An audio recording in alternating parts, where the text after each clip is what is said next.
آنکھ جو کچھ دیکھتی ہے لب پہ آ سکتا نہیں، محو حیرت ہوں کہ دنیا کیا سے کیا ہو جائے گی۔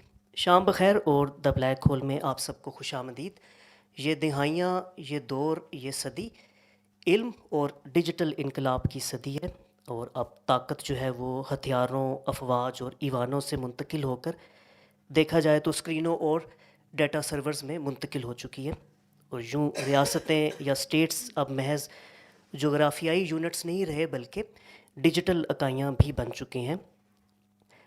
پاکستان بھی ظاہر ہے جزیرے پر نہیں رہتا، دنیا کا ہی حصہ ہے، لہٰذا پاکستان بھی اسی تبدیلی کے دہانے پر کھڑا ہے، اور مستقبل کے اگر ہم امکانات کی طرف نظر دوڑائیں تو ہمیں ای گورننس کے ذریعے عوام تک سروسز کا فلو، اکاؤنٹیبلٹی اور پبلک ایکسیسیبلٹی وغیرہ کی مد میں کئی روشن امکانات دکھائی دے رہے ہوتے ہیں۔ تاہم ظاہر ہے کہ اس کے ساتھ ساتھ کئی چیلنجز جیسا کہ سائبر سیکورٹی یا ڈیجیٹل ناہمواری وغیرہ بھی اسی سفر کا حصہ ہیں۔ آج ہماری گفتگو کا عنوان ہے جو آپ میری پشت پہ بہت خوبصورتی سے بورڈ پہ درج دیکھ سکتے ہیں، the digital republic governance in the age of cyberspace, اور ظاہر ہے کہ آج ہم پاکستان کے کیس کو ڈسکس کریں گے، and for that we are very grateful to our guest speaker doctor Ayesha Nazuk Rao جو میرے دائیں جانب تشریف فرما ہے۔ آپ اسٹیٹسٹیشین ہیں with doctorate from Quaid-e-Azam university Islamabad. آپ کی اسپیشلائزیشن ہے in digital accountability for non profits. آپ کا جو کام ہے اس کے اندر developing frameworks for assessing N G O online disclosure practices سر فہرست ہیں۔ آپ ملٹیپل ریسرچ پروجیکٹس لیڈ کر چکی ہیں، مور اوور آپ نے ایز اے کنسلٹنٹ کئی آرگنائزیشنس کے ساتھ سرو کیا ہے، انکلوڈنگ کہ پاکستان پاورٹی ایلیویشن فنڈ۔ آپ ایجوکیٹر بھی ہیں، انڈر گریجویٹ اور گریجویٹ لیول پہ درس و تدریس سے بھی وابستہ ہیں۔ Health and social sector accountability, sensitive variable analysis اور انڈیکس ڈیولپمنٹ وغیرہ آپ کی دلچسپی کے موضوعات ہیں۔ آپ سب لوگوں کی آمد کو شکریہ۔ تھوڑی سی زحمت کر کے پلیز اپنے سیل فونز سوئچ کر دیں to silent mode so that there is no distraction. گفتگو اور presentation it is very comprehensive presentation, میں نے اس کو تھوڑا سا اسکرول کر کے دیکھا، اینڈ آئی ہوپ کہ مجھ سمیت آپ سب کو اس سے سیکھنے کا موقع ملے گا۔ پریزنٹیشن کے بعد ہاؤس اوپن ہوتا ہے for Q and A. During presentation بھی اگر آپ کسی نقطے کی طرف اشارہ کرنا چاہیں تو بس اپنا ہاتھ بلند کیجیے گا تاکہ مائکروفون آپ کے سپرد کر دیا جائے۔ اس کے بنا آپ کی آواز ہمیں تو سنائی دے گی لیکن آن لائن آڈینس اس سے محروم رہ جائیں گے، تو کائنڈلی مائکروفون اپنے ہاتھ تک پہنچنے کا انتظار کیجیے گا، اینڈ دیٹس اٹ۔ تو چلیے جانتے ہیں کہ پاکستان آج کے جدید دور میں کس طرح ڈیجیٹل ریپبلک کی سمت بڑھ سکتا ہے، اور یہ کہ اس سفر کے امکانات اور آزمائشیں کیا ہو سکتی ہیں۔ Please welcome doctor Ayesha Nazuk Rao.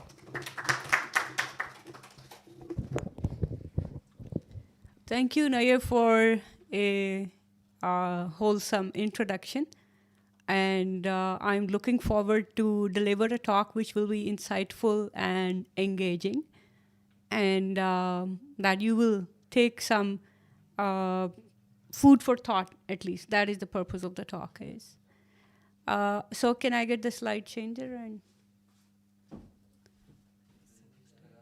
abhi slide laga de, haan? Okay, so in the meantime, the slideshow is being set. If you're interested to know about the speaker, you can see my name on the screen, so you can explore my Google Scholar profile, or I'm also active on LinkedIn and ResearchGate.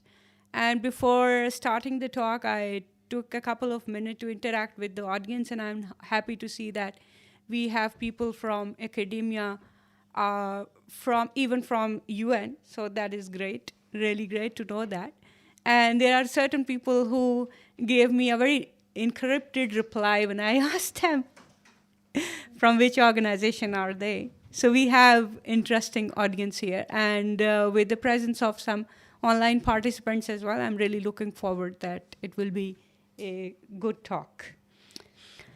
Okay, so let's start the talk with a sentence that change is the only constant. So if we are resistant to changes in general in life, we are going to suffer. at a macro level, as a country, we will suffer if we do not see what are the international best practices in the governance domain and what are our ground realities, what are the challenges. So basically, I got a acceptance. That's sort of a good news as well. I published a paper on e-governance, and I got the publication link, a couple of days back. So this study has been published in a very high impact factor journal as well. 4.9 is the impact factor. So with that, I believe that the case of Pakistan will be well presented to the international audience as well. So let's start. And okay, so before we dig deeper, there are always, like to our personality, there are good parts and then there are dark sides. So similarly, if we take e-governance as a personality, it will have bright sides and it will have dark sides as well. So the brighter side, as you can see, that we have digital service delivery could be done, civic participation could be done. For example, a good example in Pakistan is the Pakistan Citizen Portal, a very basic daily life example. If your sanitation staff is not visiting your street regularly, you can lodge a complaint there. So that is the bright side. And then there are cost efficiency and time efficiency as well. Imagine when the Pakistan Citizen Portal wasn't there. You need to go physically visit the office and launch your complaint. And then to track the status, perhaps you have to call or visit again. So it optimizes. E-governance saves time and to some extent cost. I'm not talking about developing the system. That could be costly.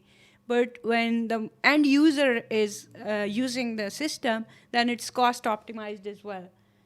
And of course, then the accountability part, because when the things are visible, most of the time, it's not that things are bad. It's just that they are not visible. So when the things are visible, many skewed perceptions are finished. So we circumvent the, you could say, confusion, and so e-governance brings in clarity, how things are working. Okay, so if you have read about, or if you haven't, I must invite that you should read about different forms of accountability, like upward accountability, downward accountability, and parallel form of accountability.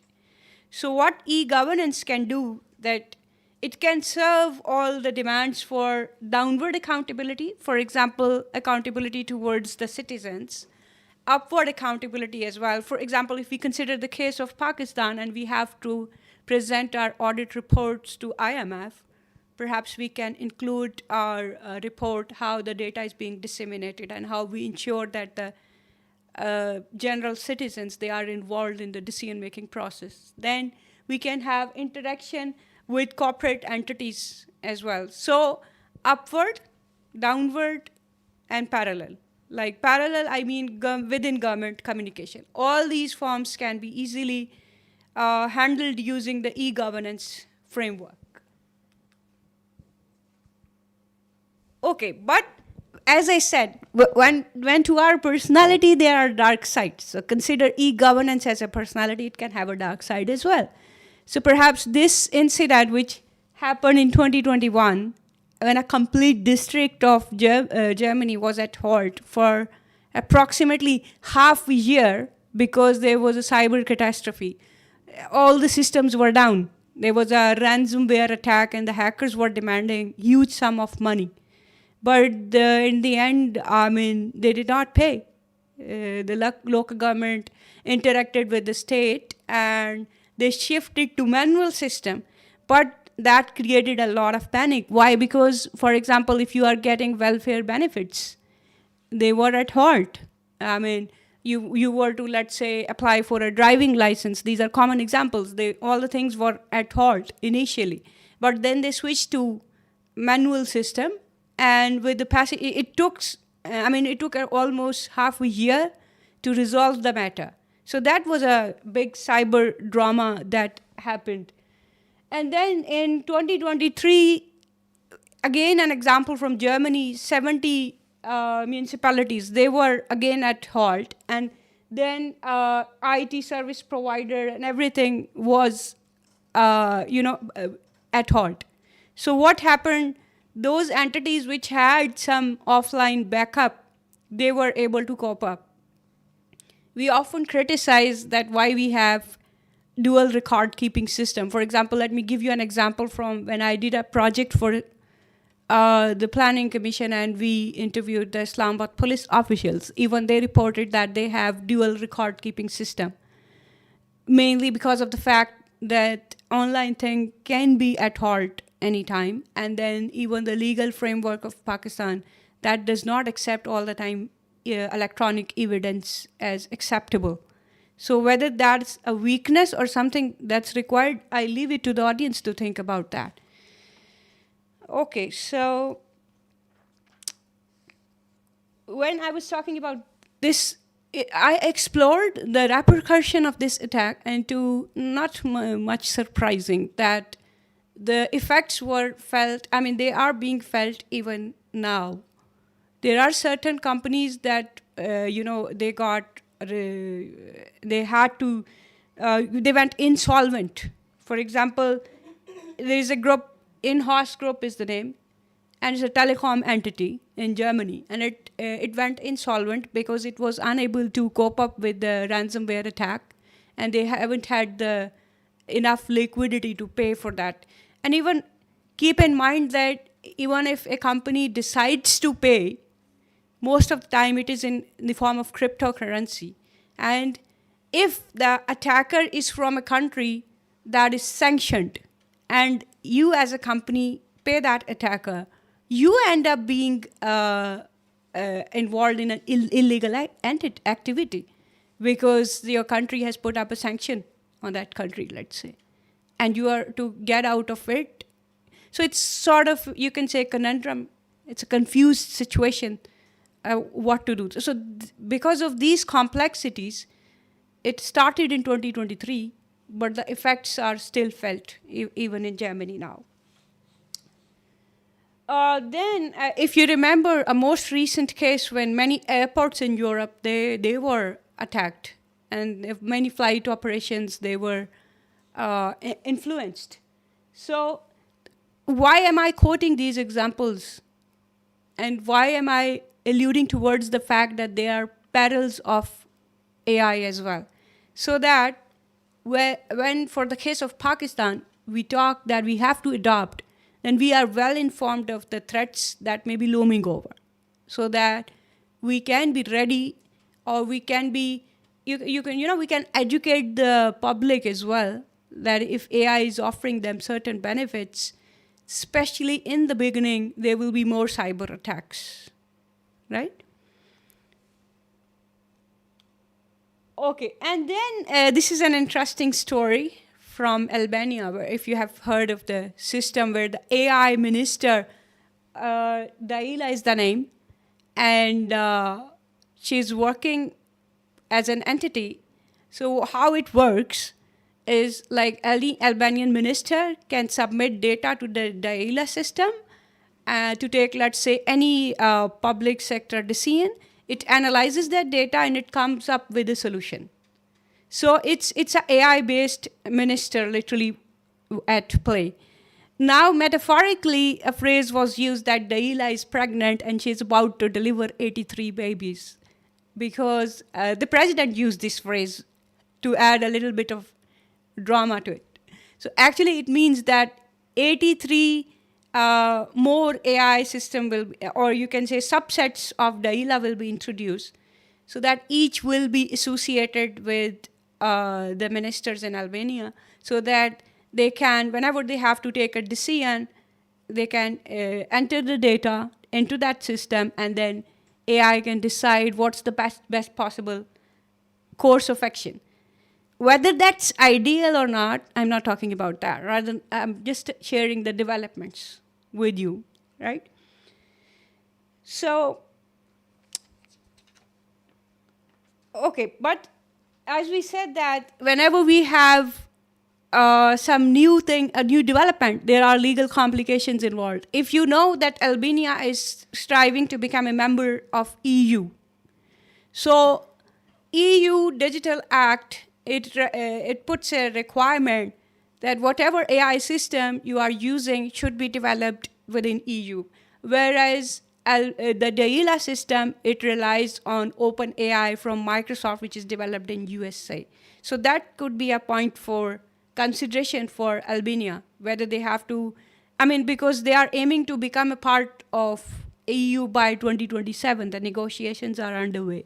So that could be something conflicting. And then even their own constitution, that also says that minister should be a human entity. But in their pursuit of becoming more and more AI reliant, they have introduced the DAILA system. And then there are criticism on the DAILA system in a way that what if the CN it proves wrong, and a human minister says that it was due to the error on the part of DAILA. So who will be accountable? People are asking these type of questions. So if we go towards e-governance, we should have legal framework for that as well, right? So AI can, hallucinate as well.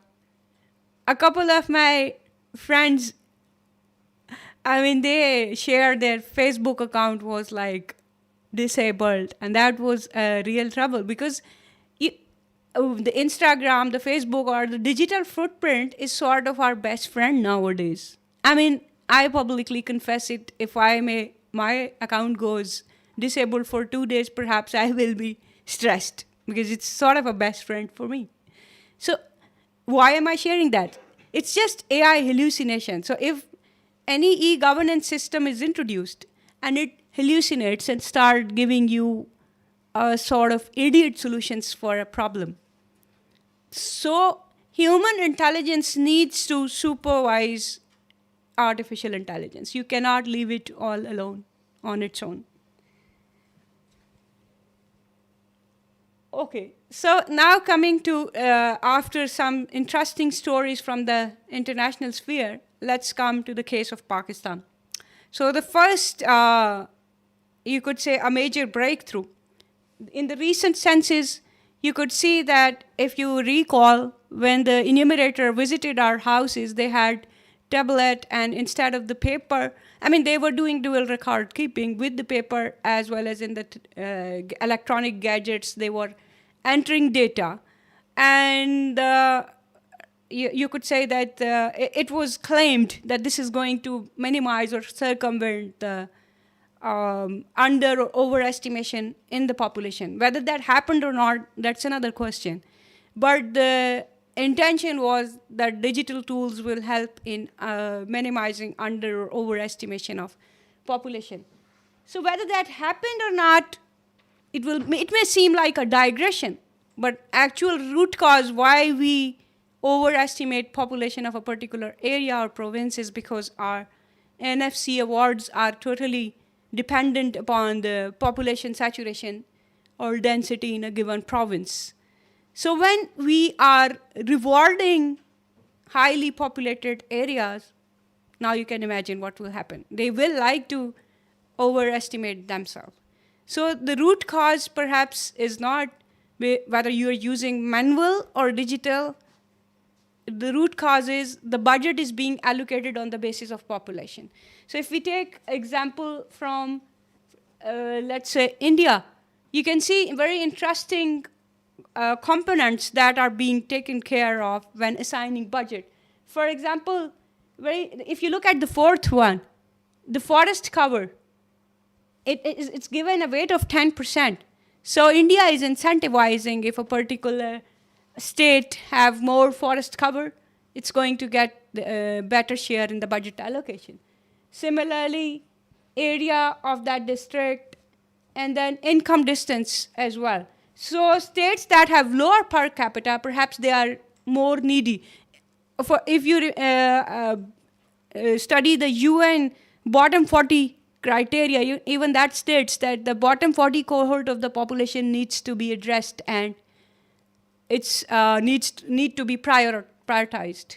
So that is what India is doing. So if we can quote India as a good example. There is no harm in that. Perhaps it's high time that we start reconsidering how to go for the NFC award. Okay, then if you are interested in live statistics about the cyber attacks, this is a good URL. And by the way, after all my talks, I always announce that my slides are a public property. Knowledge is for sharing. So you can contact the organizer if you want these slides.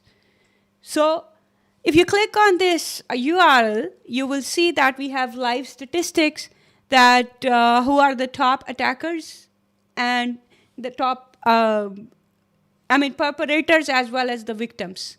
If you see top attackers from United States, Brazil, India, and so on, and other countries, and top being attacked, again, USA, and then Japan, Canada, and so on. So this is a 24-hour. I did this on 3rd November. So perhaps if you do now, this will change. So anytime, you can set a time frame, like 1 week, 1 day, 1 year, whatever, and you can have a analysis of the cybercrime that have been happening.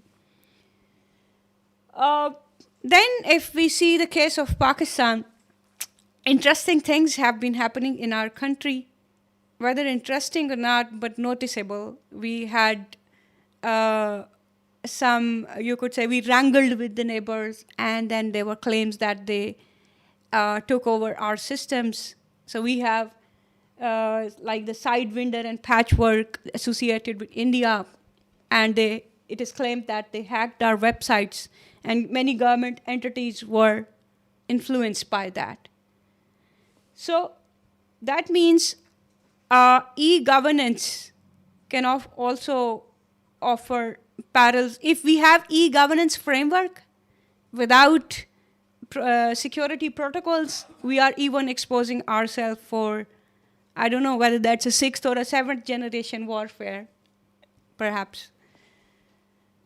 Okay, so then we have a couple of, I won't read out this. So let's say interesting one then, in that many government websites in 2017, they were hacked, and Indian flag was displayed on those websites. So FBR, a very critical organization, of course, dealing with the revenues and everything, its website was being hacked. That was also a story in 2021. So things have been happening. So now the question arises, if e-governance is this bad, that we have evidence from the international, from the different countries as well as for the Pakistan, that their scary things are happening, then why to adopt it? And a funny reply is, marriage is scary, people still get married. Right? So, okay, coming back to the, so we have cell phones, we have internet, we have everything. There are parallels of everything. So if we go by that logic, perhaps I may not be even holding this mic in my hand, right? Our cell phone, it can get hacked, your personal data can get leaked, but we use it, right? So life is actually constrained optimization. Similarly, e-governance is a constrained optimization. Our objective function is that we have to maximize the best possible use of e-governance. But then we have some constraints. For example, do we have enough budget to invest in e-governance models? Then we can have, what are the repercussions of the cyber attacks, whether our internet infrastructure is ready for that, and whether our citizens are ready for that. For example, if the bank server goes down, so are the bank user educated about that? What will be the course of action?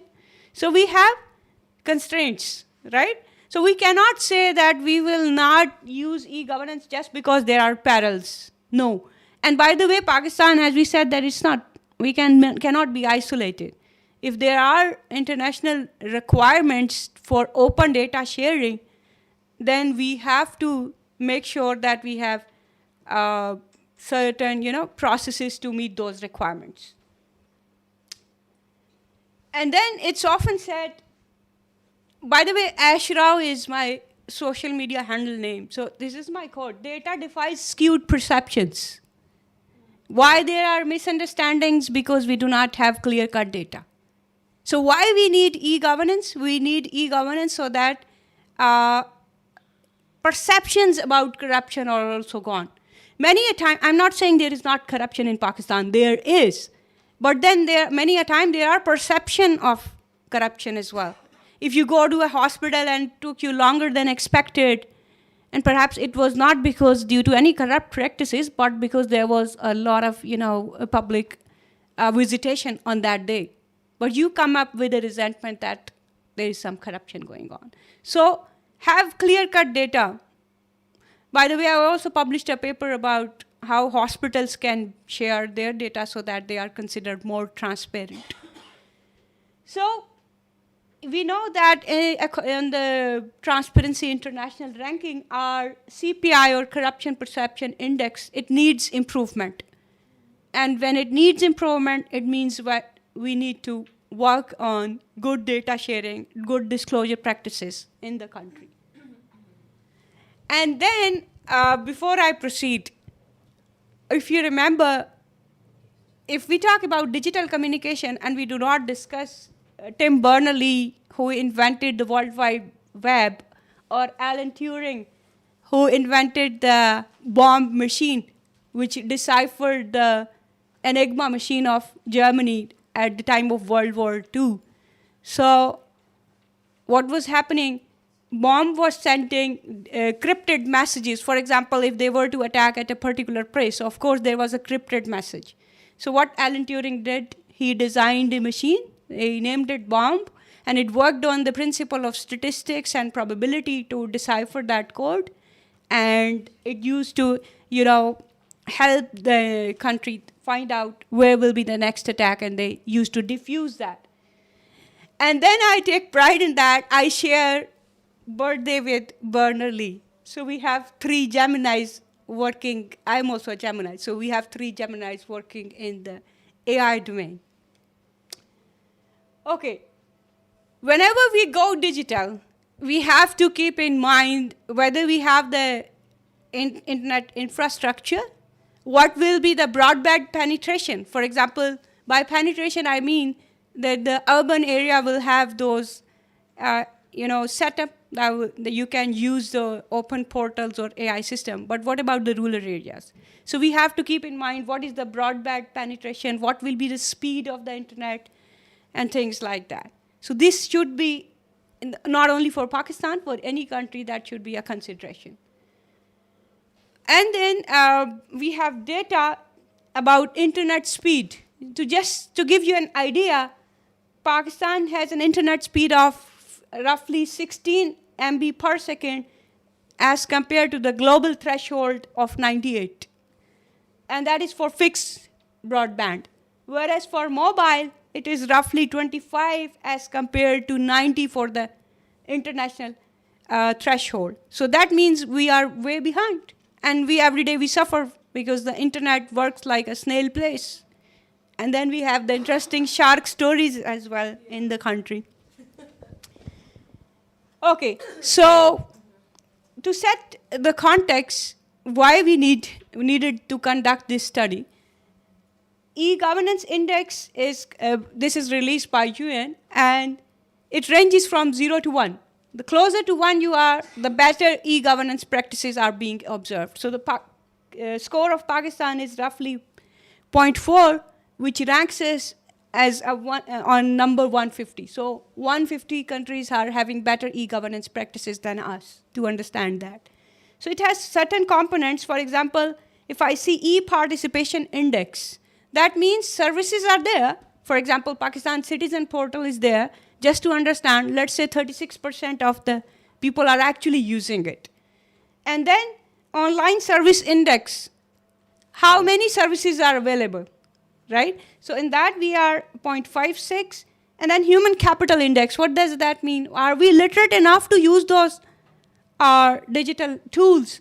So in that we are lagging behind, because that's no surprise. In the literacy rate in the country, you have an idea. So digital literacy, that is also a problem. And then telecom infrastructure, that is again quite low. So I think we need more work on the domains we are falling on the score of 0.3. Services are there, but as you will see in the results of this study, that services are there, but people are not using it.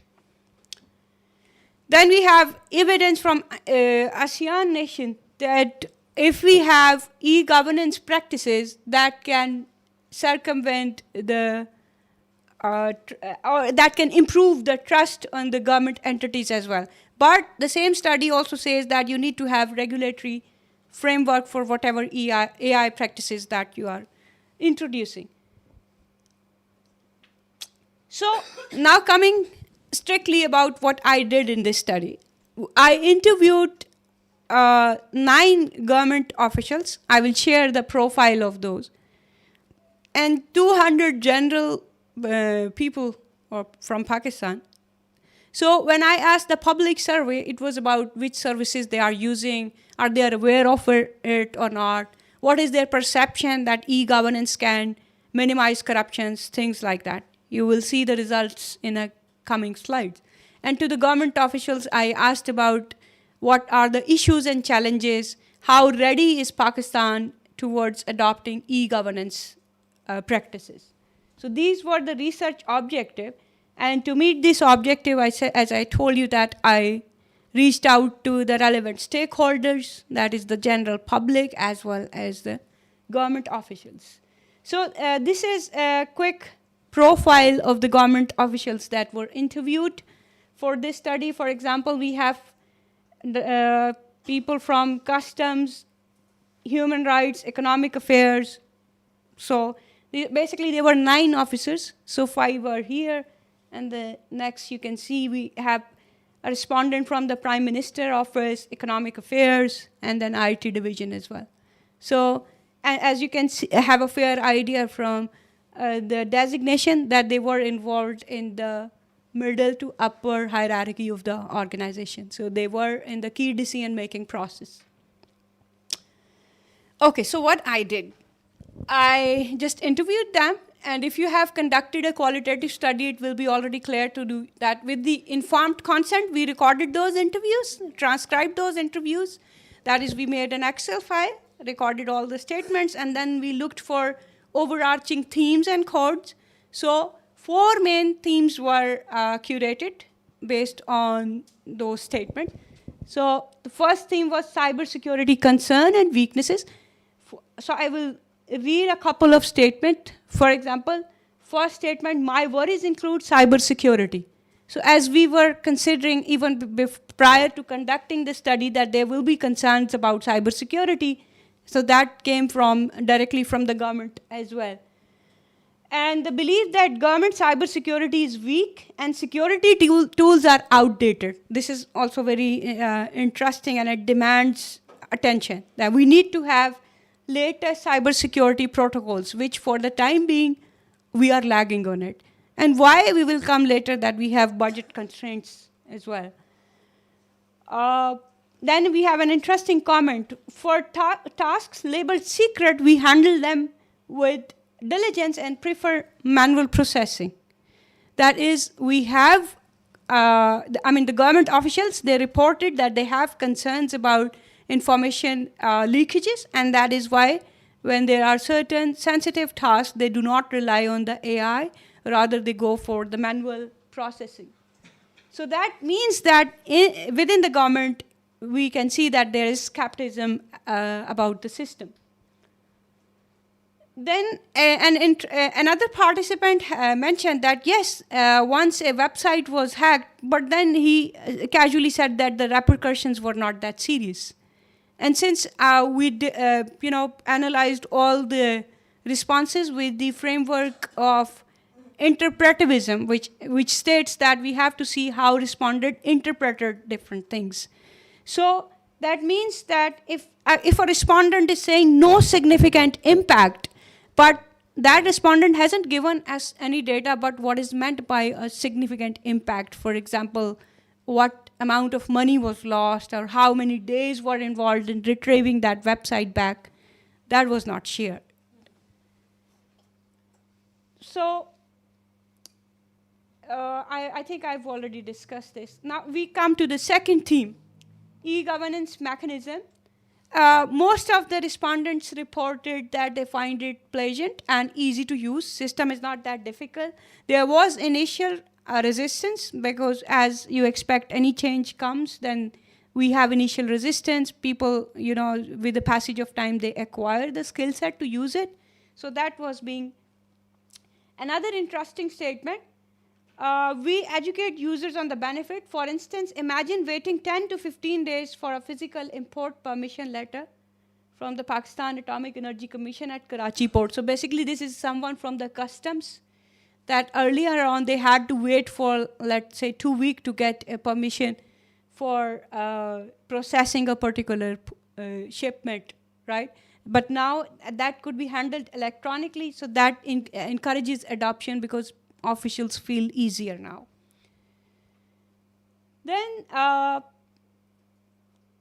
another statement, our historical and current investment in office tools have yielded cost saving and enhanced efficiency. So again, government officers, they are saying that time is being saved and money is being saved. It's according to them, it's cost optimized. Once again, let me reiterate you, I'm not talking about development of the tool, I'm talking about the usage of the tool. And then, for example, we said that stakeholder will have concerns about threats. So that could be seen in the in-depth interviews as well. Read the statement, risk exists, but they shouldn't deter exploitation of new tools, which would lead back to outdated system. Our focus should be improving the system, right? So they are acknowledging that there are bottlenecks and there are hindrances, but we need to resolve them rather than avoid using AI. Then the third theme was, many respondents said that there is a need to train the user how to use a particular AI system. So, for example, from a Ministry of Human Rights, we have this statement, Ministry of Human Rights employs journalists and conducts workshops for students and civic society to assist grassroots initiative, which advocates for IT skill development to ensure universal access. So they acknowledge that we have low IT or digital literacy rate, in particular among females as well. Then the fourth theme was transparency and accountability. So most of the respondents said that it improves transparency and it improves the accountability model. For example, if we read the last statement, most ministries now utilize e-office for internal operations and have developed public-facing applications. For instance, the ministry has 1099 helpline that includes mobile apps enabling citizens to register complaints digitally, thereby enhancing efficiency and outcomes. So at least on the face of it, AI is helping in better accountability and transparency. But we had some concerns as well. For example, a statement went, a key challenge lies in governing regulations, particularly financial rules. For example, software procurement. Here I would like to mention that one of my colleagues was even mentioning that she had to purchase Strata software, which is for statistical analysis. But now there are a lot of requirements that the tender should be bid electronically. There should be at least 3 bids. And then you can, when the things were manual, we all know that have been involved in procurement, that how these 3 tenders were being arranged. But electronically, that becomes real challenge, because then if only 1 bid is registered electronically, either you have to ask that person to arrange for other 2 bids, and you have to wait that real bids come up. So we have these type of concerns as well, where there are improvements. And then, as we said, that internet infrastructure, that will be an issue. I won't read from the slides now. Let me link back to where I talked about the internet speed and when I talked about the broadband penetration in Pakistan. So the interviewees or the stakeholder also raised out these concerns.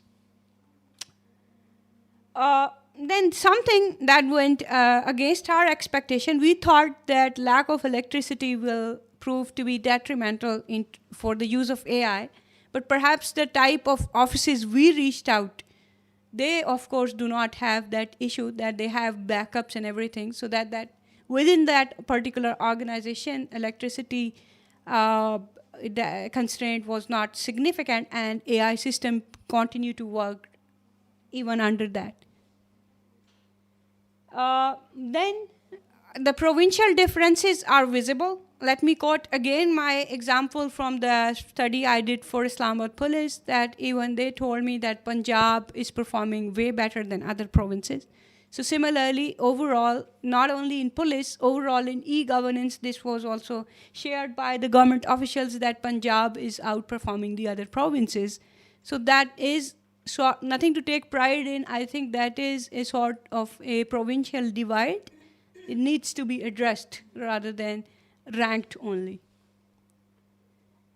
Then we have good statistical evidence from the public survey. As I told you, that we reached out to 200 general people from Pakistan, and these are the pie charts. For example, the first one is, are you familiar with the concept of e-governance? So roughly, marginally more than half of the population or the sampled respondents said that they are aware of the tools. But have they personally used those tools? 60% said yes, so 40% is still out of that. They are not using those tools, still aware, but not using.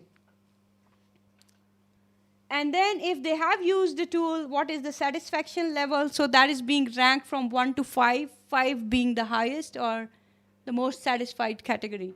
So we can see that there is a significant portion from the sample in the category 1, 2, 3 that we cannot ignore. So that means that people are using tools, but their satisfaction level needs to improve. So how do you perceive the impact of e-governance? All right, satisfied or not, but what is the perceived impact e-governance can have? So we can see that roughly 50% are positive and 34% are. So overall, you can see more than 80% are looking forward that e-governance tool should be used. It can offer improvement in the access to government services. Then we have question, have you ever faced difficulties assessing e-governance tools? So 38% approximately said that they tried to use the service, but they failed. They faced difficulty in that. So we cannot ignore that. It's a big number. How would you rate the overall effectiveness of the Pakistani government in utilizing technology? So you can see that only 5% are saying that government of Pakistan is effectively utilizing, or if we include the effective category, that even. So 30% overall are positive, whereas 70% still have some reservations that need to be addressed in later studies. So what to do? These are the findings. We cannot only just present the problem and do not present the solutions. We need to have how to go forward. So we should invest in ICT literacy. If we talk about the general literacy rate, that is low, and then digital literacy, that is low as well. So there should be initiative where somehow either that should be integrated or embedded in the educational curriculum, or perhaps even we can have public-private partnerships or non-profit sector contributing in offering digital literacy programs. So HEC can play its role if it's about university level training, or the National Curriculum Council can have a look at the secondary or the undergraduate level curriculum and how to embed it. We need to have alternate connectivity solutions as well. That internet is an issue, right? So if you go and explore community-based internet system, perhaps it's the need of the hour that we start having alternative. For example, in Pakistan, we have the Universal Service Fund, or the USF, that is also, endeavoring to provide an alternative access for internet. Yes, I have covered this, I think. And then we need to lessen the digital divide. Whenever a digital literacy or broadband penetration initiative is taken, it should consider the GIS map or the geographical diversification or penetration of that, so that at the end of the day, it's not just the big cities getting benefit out of it. So we need to have investment in technologies that are crucial for equitable digital access and inclusive nationwide, not only at certain hotspots.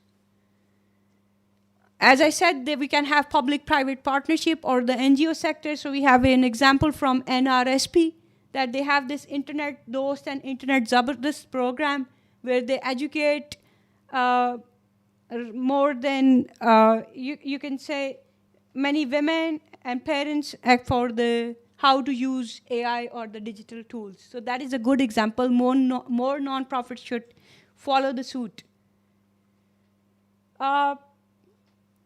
Yes, if we have to make AI solutions for our country, if you see, sometimes we are made, they are not literate, but they are able to dial certain numbers. How? When you ask them, how do you remember? They say, for example, if we have a cat logo with our daughter number, or another logo with our husband's number, and so on. So that is an innovative way to use digital tool. So perhaps whenever we develop some new AI tool, we should keep in mind that we have good icon-based interfaces that are sort of explanatory of what the AI tool is doing. It should have a voice command, audio instruction, ideally in Urdu, or perhaps one step ahead in the local languages as well. We have to improve the national cybersecurity infrastructure. If we read the cybersecurity policy, there is a need to categorically lay out who will be responsible if there is a cyber threat, how it will be resolved, and how the victims will be ensured that their losses be covered, right? We need to have a national open data portal as well. Imagine, for example, if in Islamabad a new hospital is being launched, suppose, and we have a portal that justifies how much amount of money was used, why a particular location is used for that hospital. So that what will happen? Public reservations will be minimized. They will know why things are happening.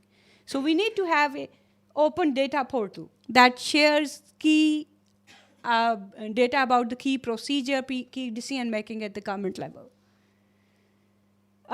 Then we need to have a digital public procurement system. As I gave you an example of my colleague who was about to purchase data software, so she could not do it like go and purchase from anywhere.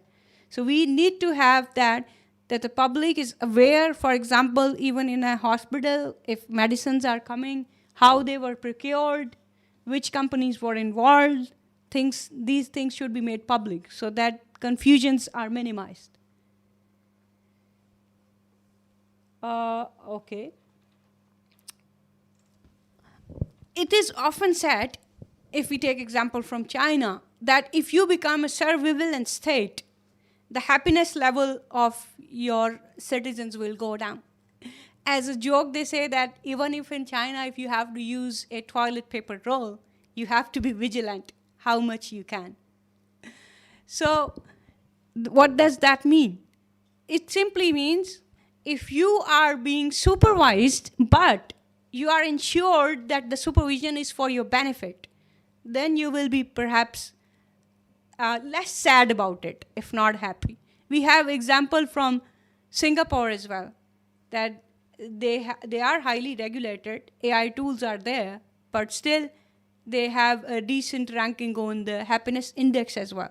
So you can explore the happiness index and certain of its dimensions that are directly relevant to e-governance. For example, the happiness variable, healthy life expectancy, if I covered that one. So electronic health services, if we have if we can have online consultations, we can go and reach out the hospitals, explore the data about it. So that can improve the accessibility and efficiency. Similarly, I won't read all the dimension, but it's for you, as I can see that I can expect we have a couple of students young students as well. So that is sort of a research domain that I leave open, that go and read about the happiness index and how it can link to the e-governance as well. So whenever we have surveillance, we have privacy concerns. They will remain like that. It's not going to happen that we won't have concern.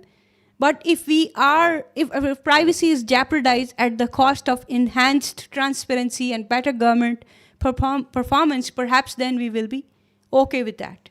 As I told you that there is not necessarily a trade-off. We have example from Singapore, better on the happiness index as well as on trust on the governance as well. So you have to ensure that you have to convince the masses that if there is increased reliance on the digital technologies, there are certain benefits attached. Then we have,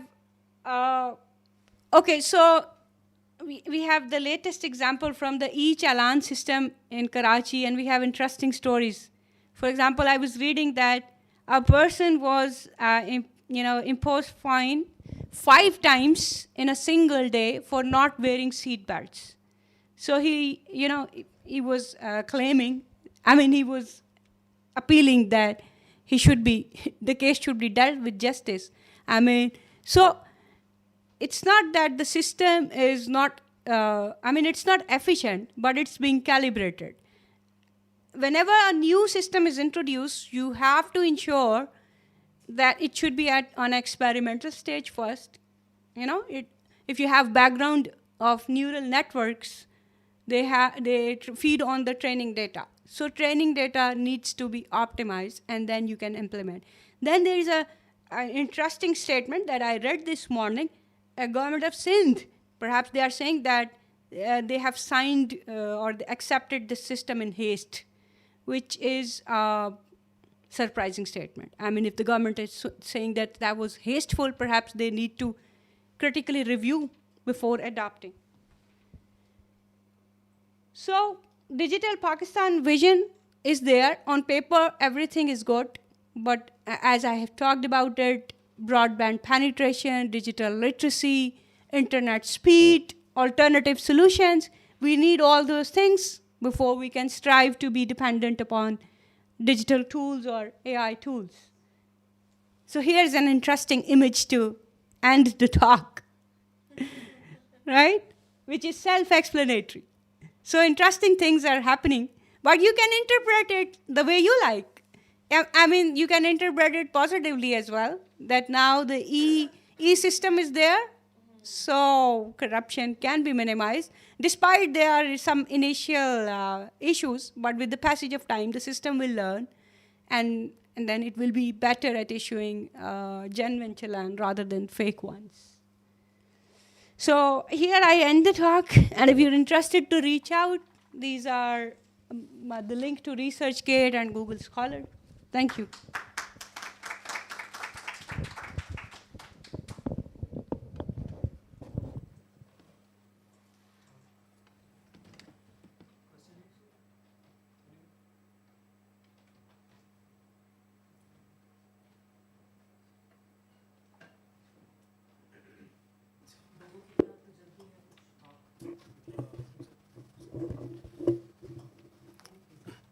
अस्सलाम वालेकुम।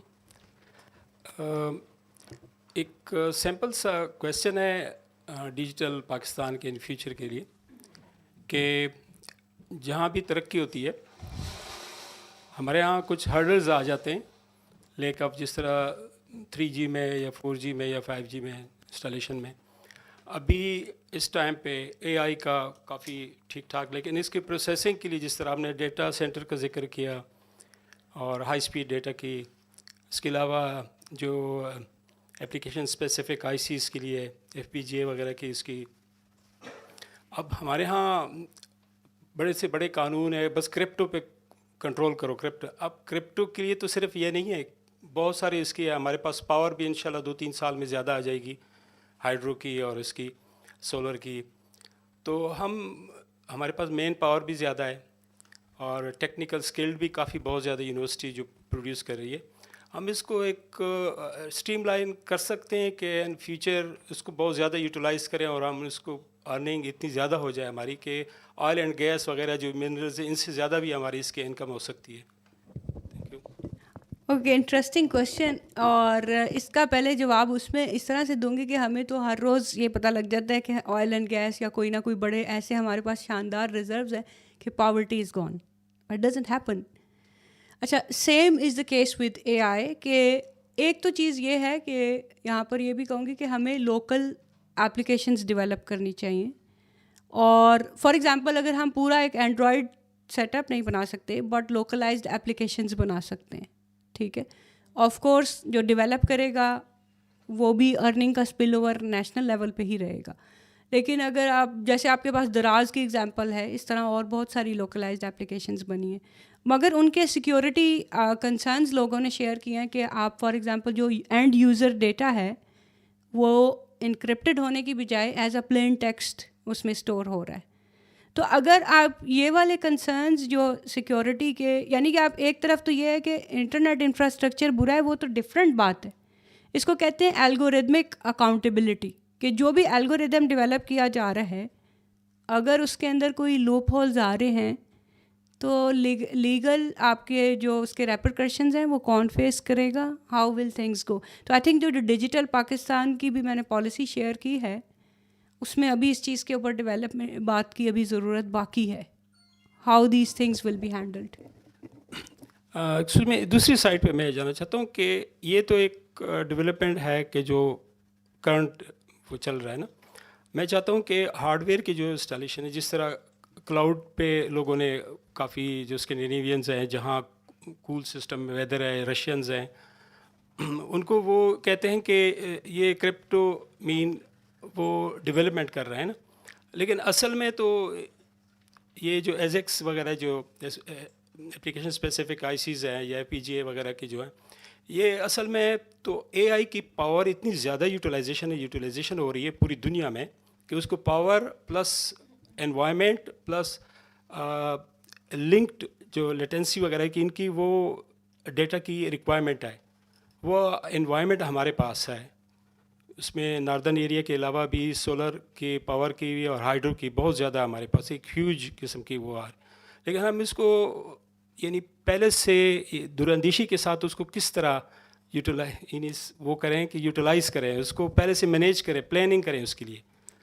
کیونکہ ہم صرف اور صرف اے آئی کی یہ کہتے ہیں کہ یوٹیوب فلاں اس پہ, یعنی وہ اس کو کہہ سکتے ہیں کہ جس طرح ٹیلی ویژن آیا تو ٹیلی ویژن پہ ہمارے نغمے گاتے گئے, لیکن جاپان نے 60s میں ڈسٹینس لرننگ شروع کر دی فوراً. تو وہ یعنی پازیٹیو سائڈ کو ہم دیکھ رہے ہیں. یہ پوچھنا چاہتے ہیں کہ اس کو ہم کس طرح. اچھا, ایک تو یہ کہ آپ کے کوشچن میں جو پہلے اسپیسیفک آپ نے انوائرمنٹل کنسرنس کی بات کی ہے, تو آئی تھنک اگر آپ دیکھیں ایون اے آئی کے علاوہ کوئی بھی اگر گروتھ کا جرنی دیکھیں تو کنٹریز پہلے جو شروع میں اگر پروگرس کرتی ہیں تو آپ کا خیال ہے کہ وہ سارے انوائرمنٹ کے پروٹوکولز کو 100% میٹ کر کے آ رہی ہوتی ہیں؟ نہیں. گروتھ کے ایک سرٹن تھریش ہولڈ کو اچیو کرنے کے بعد وہ ڈیسائیڈ کرتی ہیں کہ اب ہم اپنی پریکٹسز فار ایگزامپل گرینر رکھیں گے. تو اگر اے آئی کی بھی بات کر رہے ہیں کہ ڈیٹا سینٹرز بنانے ہیں یا ڈیولپ کرنے ہیں, تو آپ کو پہلی سٹیج پہ اگر آپ یہ جیسے آپ یہ کہتے ہیں کہ اگر چیٹ جی پی ٹی سے آپ ایک پیراگراف لکھواتے ہیں تو آپ یہ سمجھ لیں کہ آپ نے آدھا لیٹر پانی یوز کر لیا. سو اگر آپ سٹارٹ میں ہی اس چیز کو اس کنسرن کی وجہ سے روک دیں گے تو پھر تو وہ چیز کبھی یوز نہیں ہوگی. We have to, you can say کہ سب آپٹیمل وے سے جرنی ہمیشہ اسٹارٹ ہوتا ہے. ریئلسٹک رپلائی یہی ہے, سب آپٹیمل طریقے سے آپ شروع کریں گے with the passage of time, then you can optimise کہ اے آئی کا کیسا یوز کیا جائے کہ جو انوائرمنٹ کو کم لاس دے اور آپ انٹرنیشنل جو بھی ریکوائرمنٹس ہیں ان کو میٹ بھی کر سکیں. جہاں تک آپ نے یہ بات کی ہے کہ جو ٹیلی ویژن کی آپ نے اگزامپل دی ہے, تو آپ کو اگر لٹریٹ کرنا ہے پورے لوگوں کو تو ساتھ میں ان کو یہ بھی ایجوکیٹ کرنا پڑے گا. کہ موبائل فون لے کے آپ بیٹھ کے سارا دن ٹک ٹاک بھی یوز کر سکتے ہیں اور آپ فری لانسنگ بھی کر سکتے ہیں. تو یہ تو اسی لیے میں نے کہا کہ کریکولم لیول پہ نیشنل کریکولم یا HEC کو سینسٹائز کرنا پڑے گا, اور ڈپینڈنسی سنڈروم میرے خیال میں ختم ہونا چاہیے, کیونکہ انفارچونیٹلی یہاں پر ہمارے ابھی تک یہی ماڈل چل رہا ہے کہ بچوں کی ایجوکیشن کو زیادہ تر پیرنٹس اسپانسر کر رہے ہوتے ہیں. تو کچھ جگہ یہاں پر یہ بھی دیکھا گیا کہ بچے اتنا زیادہ انٹرسٹ نہیں لے رہے ہوتے نا چیزوں کے اندر. اسپیسیفکلی میں اب upper middle and upper class کی طرف لے جاتی ہوں, not generally, I mean exceptions apart, but generally we see کہ وہ ایک ہوتے ہاف ہارٹیڈلی کر رہے ہوتے ہیں ڈگری کرنی. آئی ایم اے پروفیسر, نسٹ میں پڑھا رہی ہوں, آلموسٹ 20 سال ہو گئے. ایسے بچوں نے کہانیاں منہ سے بول کے بتائی ہیں, پوچھا ڈگری کیوں کر رہے ہو, کہ شادی نہیں ہوگی, ٹھیک ہے, یا اس وجہ سے ڈگری کر رہے ہیں کیونکہ سارے کر رہے ہیں تو ورنہ پھر کزنس کے سامنے کیسے کھڑے ہوں گے. تو آپ کو ایجوکیٹ کرنا ہوگا کہ جو ڈیسیژن میکنگ آپ کر رہے ہیں اس کی اپنی نیت تو پہلے درست کر لیں, اور اگر نیت درست نہیں آئے پھر آپ جتنے مرضی انیشیٹو انٹروڈیوس کرتے رہیں, انفارچونیٹلی پھر چینج نہیں آئے گا.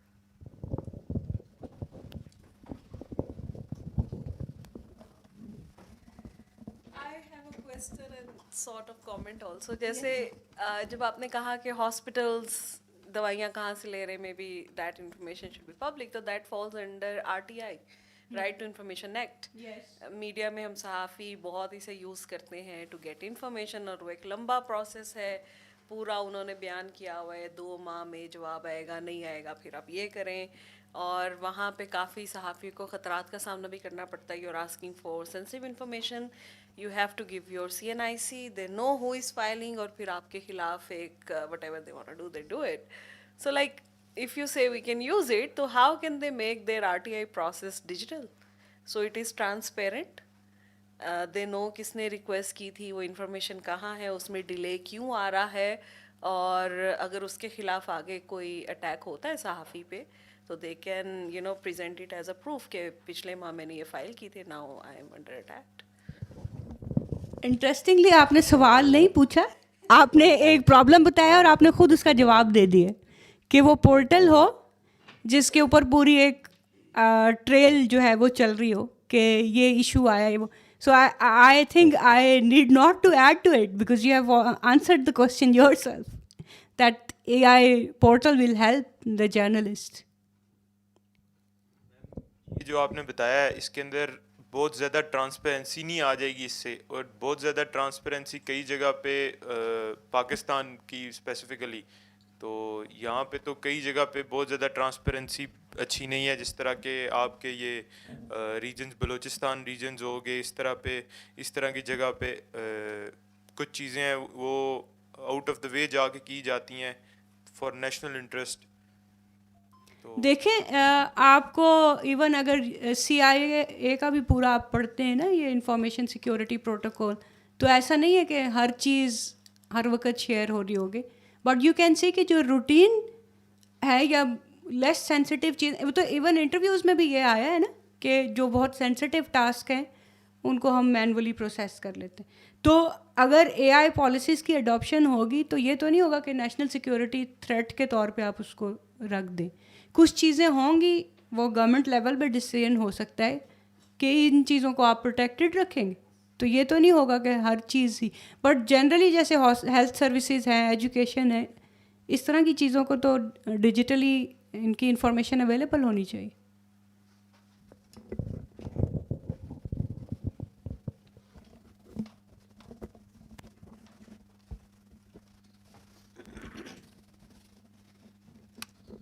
چونکہ ہم یوٹیوب پہ لائیو جا رہے ہیں, کچھ وہاں لوگوں کے کچھ کومنٹس تبصرے ہیں, آئی ول ٹرائی کہ میں ان کو یہاں پیش کر سکوں سوال کے رنگ میں. ایک تو یہ کہ پاکستان میں کئی جگہیں ایسی ہیں جہاں پہ بنیادی فیسلٹیز بھی اویلیبل نہیں ہیں. کووڈ کے زمانے میں خاص طور پہ وہ جو ڈیجیٹل انیکویلٹی ہے وہ بہت ہائی لائٹ ہو گئی. مثلاً بلوچستان کے جو طلباء تھے وہ آن لائن تعلیم کیسے حاصل کرتے, وہاں پہ تو سگنلز ہی نہیں ہیں وغیرہ, اور بھی اس طرح کے جو ناہمواری ہیں وہ ہمارے سامنے. تو جب تک یکساں سہولیات نہیں ہوں گے, یکساں وسائل نہیں ہوں گے, یکساں انٹرنیٹ اور پاور اور ٹیکنالوجی ایکسیسیبلٹی نہیں ہوگی, تو تب تک پورے ملک میں ہوموجینس ای گورننس کا نظام آ نہیں سکتا. یہ ایک بہت بڑا کنسرن ہے. کہیں ایسا نہ ہو کہ پھر ای گورننس صرف مراعات یافتہ طبقے کے لیے رہ جائے. ایک دیٹ از ون کنسرن. دوسرا کنسرن بہت بڑا ہے, وہ یہ کہ آج کے دور میں جو ڈیٹا ہے دیٹ از کنسیڈرڈ کرنسی یا پاور, کہ یہ طاقت ہے. آپ دیکھ رہے ہیں کہ ایلن مسک جو ہیں وہ پتہ نہیں 45-50 بلین ڈالر اتنے زیادہ لگائے تھے, کتنے لگا کے انہوں نے ٹویٹر خریدا, 40 کچھ اسی طرح کر کے. That was very huge. اور نام بھی بدل دیا انہوں نے, اس کو x.com کر دیا. So what is the point behind, because there are users, there are وہاں پہ صارف ہیں, دیر از ڈیٹا. تو پاکستان جیسی ریاست میں کیا ہم ٹرسٹ کر سکتے ہیں؟ عام آدمی کا یہ کنسرن ہے ریگارڈنگ آور ڈیٹا. ہم فیس بک میں, ہم دنیا کے کسی بھی پلیٹ فارم میں اپنا نجی ڈیٹا, تصویریں شیئر کر دیں گے وتھ سم ٹرسٹ. لیکن اگر کوئی لوکل یہاں پہ کوئی سوشل میڈیا نیٹ ورک آئے تو ہم دور بھاگیں گے کہ پتہ نہیں ہمارے ڈیٹے کا کیا بنے گا. سو دیر از اے ہیوج ڈسٹرسٹ خاص طور پہ. اور دوسرا یہ بھی کہ ایک کنسرن ڈیجیٹل سرویلنس کا بھی ہے, کہ کہیں ایسا نہ ہو کہ ٹرانسپیرنسی کے نام پر سرویلنس ہو رہی ہو. آگے جاؤں تو ایک کنسرن یہ شو ہوتا ہے کہ کہیں ہم ای گورننس کے نام پہ جو ڈیسیجن میکنگ ہے وہ ہم مشین کو یا الگوریتھم کو تو نہیں دے رہے. اس سے زیادہ کنسرن تو گورنمنٹ کا ہے, جس گورنمنٹ کو دے رہے ہیں what they can do against us. ہاں جی وہ سرویلنس کا جو ذکر ہے اسی طرف اشارہ بھی ہے. اچھا دیکھیں, میں ویسے اپنا ذاتی انیکڈوٹ بتا دوں. میں نیا ٹیل کے آفس پہ گیا for some website project, تو وہاں پہ پاکستان کی ایک سرکاری ویب سائٹ کا کرائسس چل رہا تھا جو انہوں نے بنائی, اور اس میں کوئی بگ تھا یا کیا تھا, میں نام نہیں لیتا خیر اس ادارے کا. اگلے دن انہوں نے چیف منسٹر اور آئی جی کو پریزنٹیشن دینی تھی, اور ان کی ویب سائٹ جو ہے بالکل خراب ہوئی ہوئی تھی. تو there was total panic, phone پہ فون آ رہے تھے. کونے پہ مینیجر صاحب تھے اس ادارے کے, انہوں نے ایک بہت غصے میں پنجابی زبان میں ایک ایبیوزو قسم کے جملے بولے, and unfortunately he was very right اس لیے تھا کہ اس نے کہا کہ دیکھو ان لوگوں نے پاس ورڈ کیا لگایا ہوا ہے, and guess what, it was 1 2 3 4. اور وہ اتنا بڑا ادارہ تھا ہمارا جو سرکاری, اینڈ آئی واز اسکیئرڈ کہ اوف یہ کیا کر رہے ہیں. اس کے بعد کم سے کم اتنا ہوا کہ جب ہماری خبریں آتی نا کہ ہماری ویب سائٹ سرحد پار سے کسی ہیکر نے ہیک کر لی ہیں, تو میں کہتا ہوں تم لوگوں کا کوئی قصور نہیں, تم نے 1 2 3 4 ڈالا ہوگا اتفاق سے. تو پوائنٹ از, جو ہم ای گورننس کی اچھی باتیں کر رہے ہیں اس کے لیے کیا ہمارے ہاں وہ ایکسپرٹیز اور اس کے لیے ہمارے ہاں وہ ایک کلچر ڈیولپ ہوا بھی ہے یا نہیں؟ پروبیبلی نہیں. یہ میں نے کچھ کنسرنس شیئر کیے ہیں انکلوڈنگ مائی ایکسپیرئنس. آپ اس پہ کوئی تبصرہ اگر کرنا چاہیں. اوکے, اچھا میں اسٹارٹ کرتی ہوں. جو آپ نے بات کی تھی کہ جو ڈیجیٹل ڈیوائڈ ہے, جب کووڈ آیا تھا نا تو ہماری کلاسز جب شروع میں آن لائن شفٹ ہو گئی تھی, تو یہ ایک آیا کہ جی بی میں جو لوگ تھے ان میں ای میل آئی کہ بھائی ہمارے پاس انٹرنیٹ نہیں ہے تو ہم آن لائن کلاس کیسے لیں. اب مختلف پروفیسر نے مختلف طریقے سے اس کو ڈیل کیا. جیسے اگر میں اپنی اگزامپل دوں تو میں نے کہا کہ ٹھیک ہے آپ کی اٹینڈنس کی پالیسی لیوریجڈ ہے, آپ جو بھی اسائنمنٹس وغیرہ ہوں گی میں آپ کو یو ایس بی میں ریکارڈ سیو کر کے بھیج رہی ہوں. اب جب آپ کا ای میل کی ایکسیس ہو, مطلب آپ گھر پہ اس کو سالو کریں, پیپر بیس سالو کریں, اسکین کر کے, جب کبھی انٹرنیٹ ٹھیک آئے یا جب کبھی آپ ایسے ایریا میں ہو جہاں انٹرنیٹ ٹھیک کام کر رہا ہو, آپ اسے مجھے سینڈ کر دیں. تو بات یہ ہے کہ ای گورننس یا ڈیجیٹل جو چیلنجز ہیں, ایٹ دی اینڈ جو اس کا یوزر ہے, جو انفیکٹ فیسیلیٹیٹر ہے, جیسے یہاں پر میں فیسیلیٹیٹر تھی, اس کو اس چیز کا ادراک ہونا چاہیے کہ جو اینڈ یوزر ہے اس کے چیلنجز کیا ہوں گے, اور ان چیلنجز کو اپنے طور پر وہ کس طریقے سے تھوڑا لیوریج پالیسی یوز کر سکتا ہے. اگر آج پاکستان سٹیزن پورٹل ہے تو کیا دوسری طرف جو مینول کمپلین ہے وہ انٹرٹین ہی نہیں کی جائے گی؟ نہیں, ایسا نہیں ہونا چاہیے. تو نیشنل لیول پہ اگر ڈیوائڈ ہے تو ہمیں یہ تو نہیں کہنا کہ اے آئی نہیں لانا ہے یا ای گورننس نہیں لانی ہے, لیکن دوسری طرف جب سسٹم ابھی لرن کر رہا ہے اس وقت مینول پروسیسز کو آپ چھوڑ نہیں سکتے. ٹھیک ہے, اور دوسری طرف آپ نے بات کی ٹرسٹ آن گورنمنٹ. یہ تو اے آئی کے علاوہ ہر چیز کے اندر ہے نا, کہ جو بھی پبلک سروس ڈلیوری آ رہی ہے اگر گورنمنٹ کے اوپر ٹرسٹ ڈیفیسٹ آ رہا ہے تو پھر تو آپ جتنا مرضی ایفیشینٹ سسٹم لے کر آ جائیں. تو اس کا ہی آنسر یہ ہے نا کہ اگر آپ جو گورنمنٹ کے اندر ڈیسیژن میکنگ ہو رہی ہے, اگر زیادہ تر لوگوں کے بارے میں جو فیصلے ہو رہے ہیں, نیا کالج کھل رہا ہے, نیا ہاسپٹل کھل رہا ہے, ڈسپینسری بن رہی ہے, اس کا ڈیٹا اگر شیئر ہو رہا ہے تو with the passage of time ہی لوگوں کا ٹرسٹ ڈیولپ ہوگا نا. ابھی اس وقت حال برا اسی لیے ہے کہ لوگوں انفارمڈ نہیں ہیں کہ کیا کیوں ہو رہا ہے. تو ای گورننس آپ کو ایک سولوشن پرووائڈ تو کرے گا, ٹرسٹ ڈیفیسٹ کو آپ کو ریڈیوس کرنا پڑے گا. اور جو آپ نے بات کی کہ ڈیجیٹل ڈیوائڈ ہے, اسی لیے تو میں نے ٹاک میں بھی بات کی کہ اگر انٹرنیٹ کی بات ہو رہی ہے تو آلٹرنیٹیو سولوشنس کی طرف جانا پڑے گا, کمیونٹی بیسڈ انٹرنیٹ کی جیسے میں نے بات کی ہے. تو we have to think of alternate ways of doing things. اگر میں نے کوئی پوائنٹ مس کیا ہے تو آپ پلیز بتا دیں. جو از دیر اینی ون ایلس؟ میں آخر میں بس کلوزنگ میں, اور بارہا پہلے بھی یہ کہہ چکا ہوں, آئی وڈ ریپیٹ اٹ, کہ جو بھی عصری تقاضے ہوں اس کے حساب سے ہمیں فارورڈ لکنگ ہونا چاہیے. جتنی جلدی انسان اڈیپٹیبلٹی پہ جائے اتنا ہی بہتر ہے. ہم آلریڈی جو ہے ترقی کے دور میں صدیوں نہیں تو دہائیوں پیچھے تو ہیں ہی ہیں نا.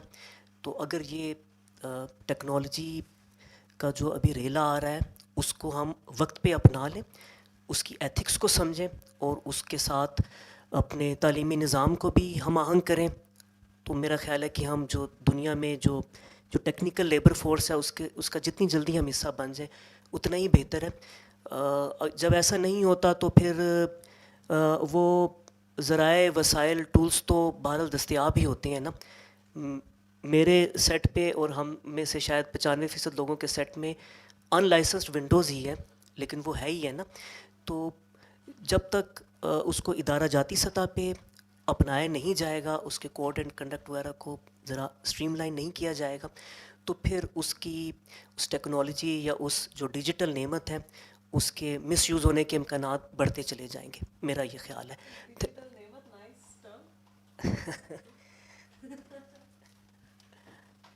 Dr. Ayesha, thank you very much. It was very comprehensive presentation.